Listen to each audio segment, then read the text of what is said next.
Olá, boa tarde. Eu sou Natália Rosa, estudante de Arquitetura e Urbanismo, e hoje eu vou falar sobre uma associação de sistema estrutural, que é o cabo versus a viga, incluindo também a viga Vierendel, analisando cada um separadamente, além da sua associação, e trazendo também um pré-dimensionamento para essas estruturas usando um exemplo fictício. Bom, os cabos eles são constituídos de fios finos obtidos pelo processo de trefilação e são extremamente flexíveis, porque eles possuem um comprimento que predomina sobre a sua seção transversal e por isso ele manifesta nenhum tipo de resistência a esforços de compressão nem flexão, podendo assim se deformar quando está sujeito a esses esforços. Ele só deve ser utilizado em casos que apresentam a força de tração predominando a flexão simples. Isso faz com que geram peças estruturais mais esbeltas e leves visualmente. Os cabos podem superar grandes vãos, utilizando pouco material, e ele é aplicável também a diversas estruturas. A gente pode observar ele nas estruturas do dia a dia, como elevadores, guindastes ou linha de transmissão, ou também em estruturas maiores, como por exemplo as pontes pênseis. Algumas desvantagens do cabo é a sua estrutura pouco estável por conta das cargas acidentais variáveis e também a sua variação na forma, que depende muito da posição, do sentido de direção e da quantidade e intensidade das forças que exercem sobre esse cabo. E esses dois fatores juntos podem gerar forças que carregam e aliviam muitas vezes, provocando a vibração no cabo, e que pode levar à fadiga do material, levando ao rompimento. E é exatamente por isso que o cabo de aço deve ser utilizado juntamente a outro sistema estrutural.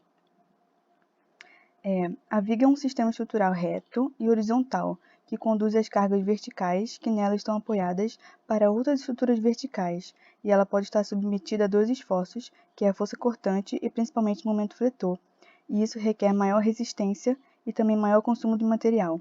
As vigas podem ser categorizadas em três tipos. A viga biapoiada possui um apoio em cada uma de suas extremidades e solicita tensão de compressão na fibra superior e tração na inferior. A viga em balanço é uma viga com um ponto de apoio somente, onde as tensões se invertem. E a viga contínua é uma viga hiperestática que possui mais de dois pontos de apoio e possui a compressão na parte superior e tração na inferior. Agora eu vou falar sobre alguns tipos de viga rapidamente.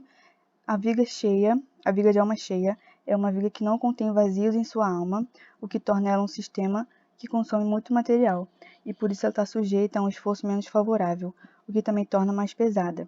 Ela possibilita maior aproveitamento dos espaços, podendo vencer vãos de até 20 metros. A viga balcão é um outro tipo de viga de alma cheia que se projeta para fora do plano, formando um arco. Ela tem um comportamento fora do comum em relação às outras vigas planas e sofre um esforço de torção. A viga vagão é formada por tirantes e barras de aço, que ajuda a diminuir os esforços de flexão e deformação da peça, ajudando assim a diminuir a altura da viga. Na verdade, ela é um conjunto de vigas contínuas de alma cheia que são posicionadas na parte inferior e apoiadas por montantes tracionados, que ajuda a superar grandes vãos também. Já a viga Vierendel é composta por barras que se localizam em pontos que são chamados de nós e que são rígidos e dispensam a forma triangular, permitindo assim superar um vão maior e suportar cargas maiores também. E ela também é indicada para projetos que necessitam de passagens como, por exemplo, tubulação, porque ela contém grandes vazios na sua alma. O cabo versus a viga é uma associação que permite uma grande variedade de aplicação e que é usada em sua maioria para grandes vãos.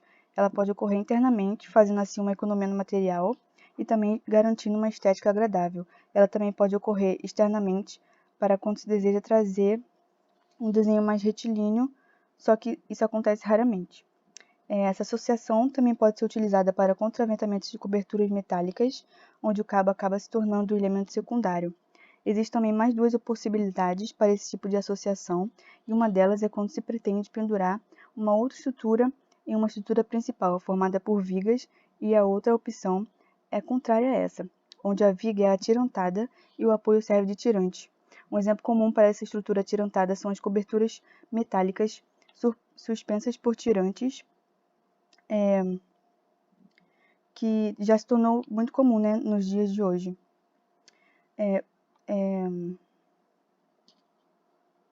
O exemplo mais comum também para essa associação são as pontes pênseis, onde o piso da ponte é constituído de duas vigas longitudinais que são apoiadas em cabos verticais, adequadamente espaçados.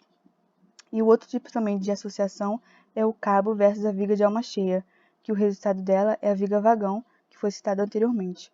Ela possibilita a divisão dos esforços, onde a viga comporta os esforços de compressão e o cabo comporta esforços de tração.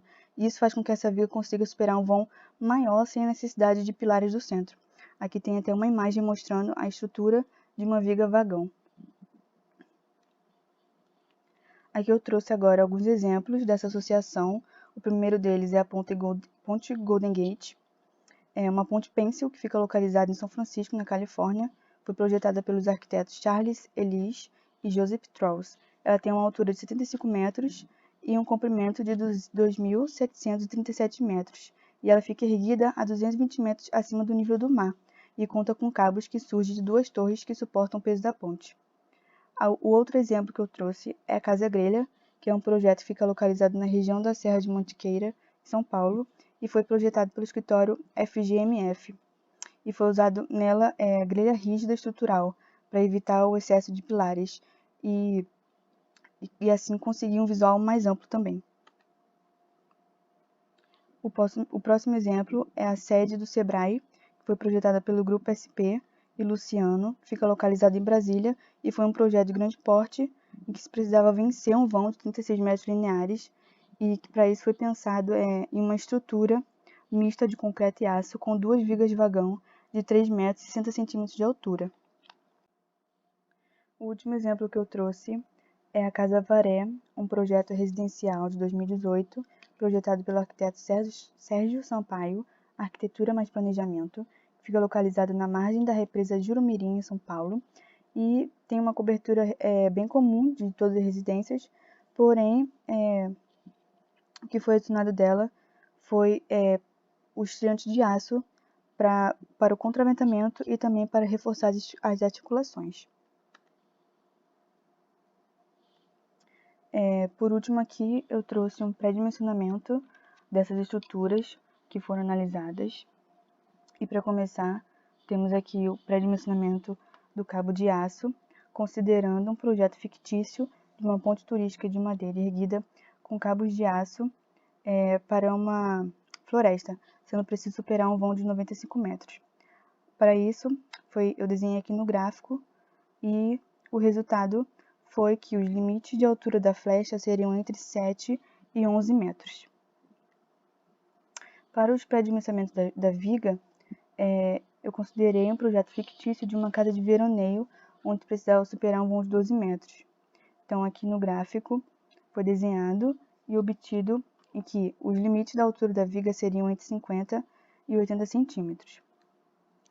Para as vigas de vagão, considerando esse mesmo exemplo, desenhado aqui no gráfico, pode-se obter um resultado em que os limites de altura da viga seriam entre 45 e 87 metros.